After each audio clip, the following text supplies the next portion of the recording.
Il y a des civils qui viennent se mettre à l'abri lorsque les combats deviennent compliqués.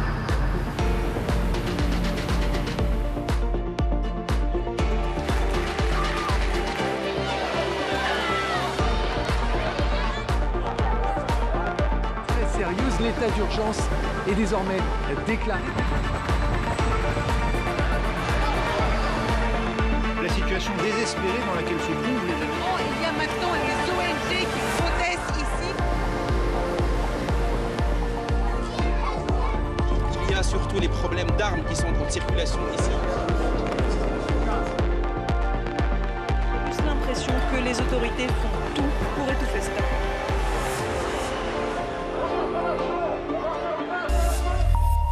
Es un gusto continuar con ustedes en France 24 y en nuestra franja de la mañana de Directo América. Mi nombre es Ángela Gómez y aquí están los titulares. El primer ministro israelí Benjamin Netanyahu acusó a Hamás de intentar modificar el acuerdo anunciado horas antes para terminar la guerra de Gaza y afirmó que su gobierno no lo validará hasta recibir garantías de cumplimiento. Por su parte, el grupo palestino ratificó su intención de aceptar el alto el fuego. En tanto, Israel siguió atacando el enclave y hay más de 70 muertos en las últimas horas, pese a los esfuerzos de los mediadores. El pacto, que entraría en vigor el domingo, debería frenar más de 15 meses de guerra que han dejado cerca de 47.000 muertes, la mayoría mujeres, niños y niñas, además de una crisis humanitaria incalculable. Y Ucrania denunció un ataque ruso sobre Kiev durante la visita del primer ministro británico Keir Starmer para la firma de acuerdos comerciales y de seguridad con el presidente Volodymyr Zelensky. Las defensas antiaéreas repelieron el lanzamiento de aviones no tripulados y esta es la primera visita del premier a Ucrania desde que fue elegido.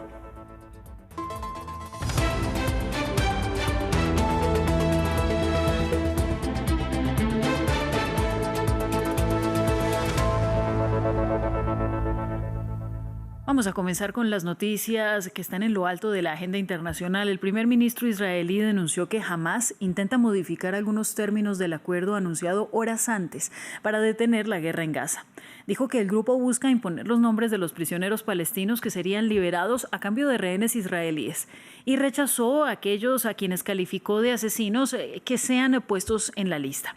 Además, advirtió que su gobierno no firmará mientras no haya garantías de aceptación del texto. Aún así, se espera su encuentro para deliberar la aprobación de este alto el fuego y liberación de rehenes pocos días después de este anuncio, que esperan ponga fin de forma permanente a la guerra en Gaza. Tras meses de intentos fallidos, ¿cómo han cimentado las partes este acuerdo? Veamos. Escenas de júbilo y alivio en Gaza al difundirse la noticia de un acuerdo de alto el fuego tras meses de conversaciones infructuosas. Un cambio clave que se avecina ha obligado a acelerar las negociaciones en las últimas semanas. El regreso de Donald Trump. El presidente estadounidense venía exigiendo periódicamente la liberación de todos los rehenes en Gaza y envió a su nuevo delegado, Steve Witkoff, a la región para presionar a los mediadores de las conversaciones de tregua.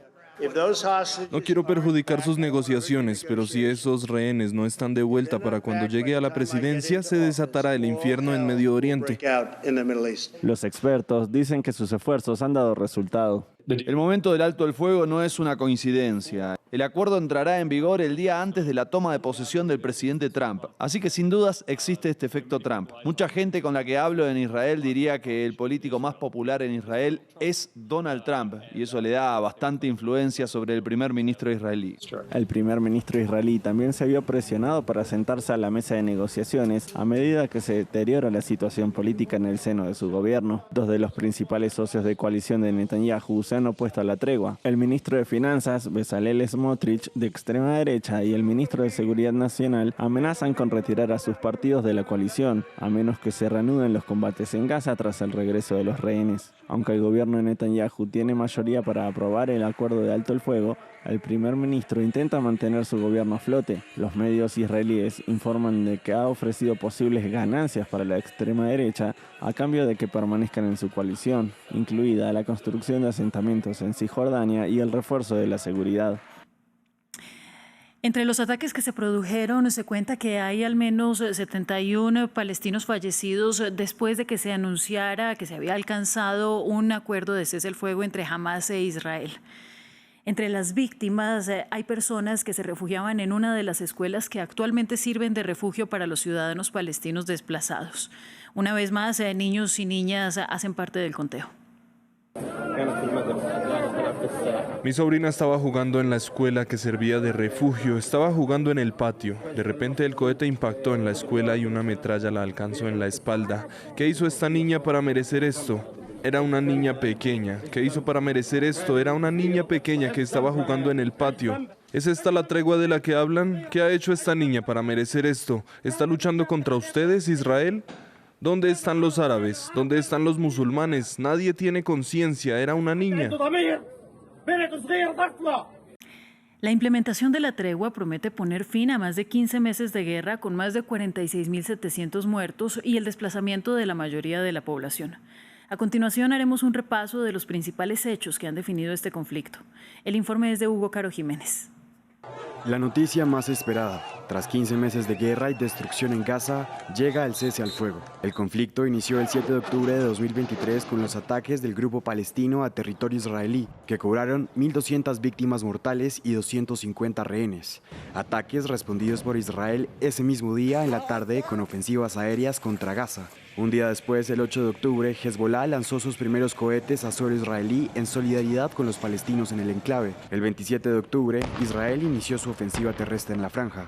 Del 24 de noviembre al 1 de diciembre, tuvo lugar el primer acuerdo de alto al fuego, mediado por Qatar. 2024 inició con la Corte Internacional de Justicia ordenándole a Israel prevenir genocidio en la franja de Gaza. El 1 de abril, la embajada iraní en Damasco sufrió un ataque atribuido a Israel que mató a varios oficiales militares. En represalia, el 13 de abril, Irán respondió disparando cientos de misiles y drones contra suelo israelí. El 31 de julio, Hamás recibió un duro golpe. El grupo anunció que su máximo líder, Ismail Haniyeh, murió en un ataque en Teherán. Meses después, Israel se atribuyó la responsabilidad. Un día después, el 1 de agosto, el ejército israelí afirmó haber matado al jefe militar de Hamás, Mohammed Deif.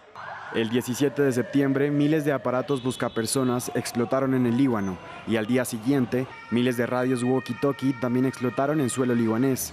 Los ataques atribuidos a Israel dejaron centenares de muertos y heridos. Ese mismo mes, el día 28, un ataque aéreo israelí mató al líder de Hezbollah, Hassan Nasrallah, el golpe más fuerte sufrido por la milicia libanesa pro-iraní. Al mes siguiente, el 16 de octubre, en un tiroteo las tropas israelíes mataron al líder de Hamás en Gaza, Yahya Sinwar.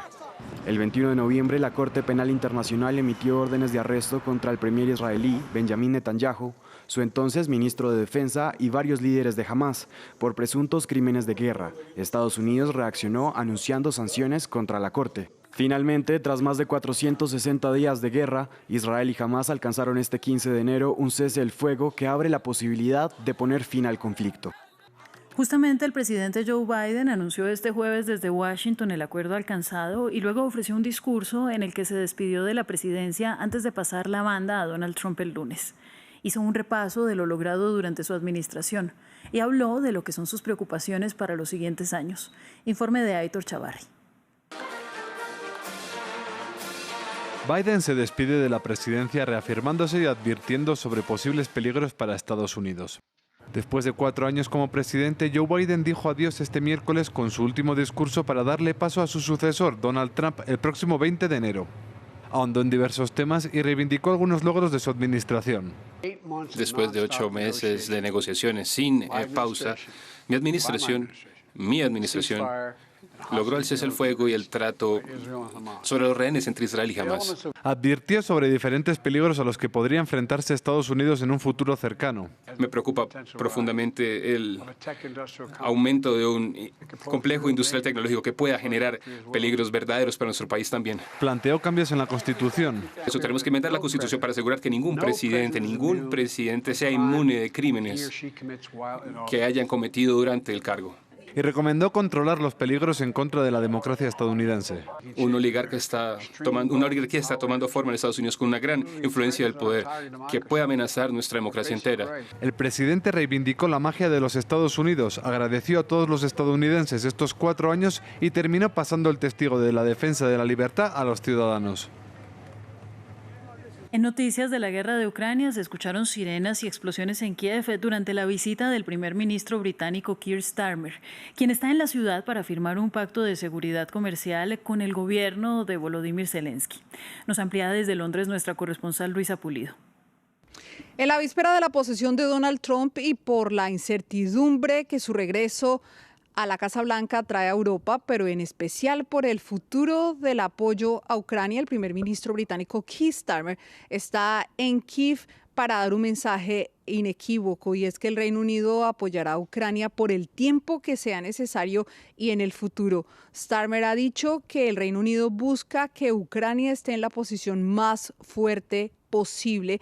Esto por la expectativa de que Donald Trump promoverá diálogos de paz con Rusia y por supuesto, por las promesas que ha hecho Trump y su determinación de acabar con esta guerra que ya casi completa 3 años. Por ello, el Reino Unido y Ucrania firmarán un acuerdo de asociación por 100 años que incluye no solamente el apoyo militar, sino tecnología, educación, salud, educación y agricultura. Se espera que el primer ministro anuncie un paquete de recuperación económica por 49 millones de dólares que estará enfocado en proyectos de mujeres y ecológicos. Y mientras los dos líderes, Zelensky y Starmer, firman estos acuerdos y el primer ministro cumple su agenda en Kiev, su primera visita desde que llegó al poder, se siguen escuchando las sirenas y las explosiones como demostración de que esta guerra continúa. Y es que de otro lado, el Reino Unido, después de Estados Unidos, es el segundo gran aliado de Ucrania en el mundo. Hasta el momento ha dado 16.000 millones de dólares y entrenado 45.000 tropas civiles que de un día para el otro tuvieron que ponerse el uniforme militar e ir a la guerra. El Papa Francisco resultó herido en su antebrazo derecho después de una caída en su residencia de Santa Marta. El Vaticano transmitió tranquilidad al aclarar que el golpe no implicó una fractura, aunque la zona afectada tiene un hematoma y fue inmovilizada como medida de precaución. El pontífice, que cumplió 88 años en diciembre, a menudo usa bastón o silla de ruedas para desplazarse debido a sus recurrentes dolores de rodilla y espalda. Además, sufrió gripe y otros problemas relacionados en varias oportunidades durante los últimos 2 años. Vamos a más noticias. La ONG venezolana Espacio Público informó en la red social X que su director Carlos Correa fue liberado del centro de detención donde se encontraba desde su captura, ocurrida la semana pasada antes de las protestas contra la toma de posesión del presidente Nicolás Maduro para su tercer término. En las primeras horas de este 16 de enero, nuestro director Carlos Correa fue excarcelado. Agradecemos a todas las personas, organizaciones, gobiernos y colectivos que se sumaron a la voz por la liberación. Seguimos en el trabajo por la defensa de la dignidad humana. Miremos ahora la situación en Cuba. Tras conversaciones con el Papa Francisco y el levantamiento de la nominación de Estado patrocinador del terrorismo por parte de Estados Unidos, el gobierno de Miguel Díaz-Canel empezó el miércoles a liberar cerca de 20 prisioneros encarcelados, después de las protestas de julio de 2021, según el Observatorio Cubano de Derechos Humanos basado en Madrid. La Habana se comprometió a liberar a 553 personas en total. Maxim Plubine nos cuenta. Después de la diplomacia, llegó la hora de la liberación. Cuba comenzó a liberar gradualmente el miércoles algunos de los presos encarcelados tras las protestas antigubernamentales de 2021. Me hicieron juicio en enero, 12 de enero, y me echaron, primero me pidieron 15 años, después me bajó con 5 años, me soltaron para la calle y me recogieron. Y ahora me volvieron a soltar y vamos a ver si no me recogen de nuevo. ¿Y cuáles fueron las condiciones? Cuando le soltaron, ¿cuáles fueron las condiciones? ¿Qué le dijeron? Libertad condicional. ¿Y qué significa eso? Que tengo que cumplir el tiempo que me queda trabajando, portándome bien. El presidente cubano Miguel Díaz-Canel anunció que su gobierno planeaba liberar a 553 presos en total. Esta decisión llega después de negociaciones con el Vaticano. Como es práctica habitual en nuestro ordenamiento legal, tomamos la decisión unilateral y soberana de otorgar la libertad a 553 personas sancionadas por delitos diversos. Como parte de las relaciones estrechas y fluidas con el Estado Vaticano, informé esta decisión al Papa Francisco en el espíritu del Jubileo Ordinario de 2025, declarado por su santidad y que recién comienza. Las protestas del 11 y 12 de julio de 2021 fueron las más importantes desde la revolución castrista de 1959. Aún con la libertad de mi hijo, llegando mi hijo a mis brazos, yo tengo un dolor muy profundo en mi corazón porque ya abogo por la libertad de todos y cada uno. La liberación de los prisioneros también ocurre tras la decisión de la administración Biden del martes de retirar a Cuba de su lista negra de estados patrocinadores del terrorismo y de suavizar algunas sanciones impuestas a la isla. Y en Indonesia, las autoridades en la isla oriental de Halmahera comenzaron a evacuar a 3.000 residentes cerca del volcán del Monte Ibu. Una erupción esta semana expulsó una nube de ceniza gris espesa a una altura de hasta 4 kilómetros. Ibu entró en erupción este miércoles por la mañana durante unos 2 minutos, lo que obligó a las autoridades a elevar el nivel de alerta en las áreas circundantes. Indonesia se encuentra en el anillo de fuego del Pacífico y tiene 127 volcanes activos. Gracias por estar con nosotros. Sigan en France 24 y ya volvemos con más.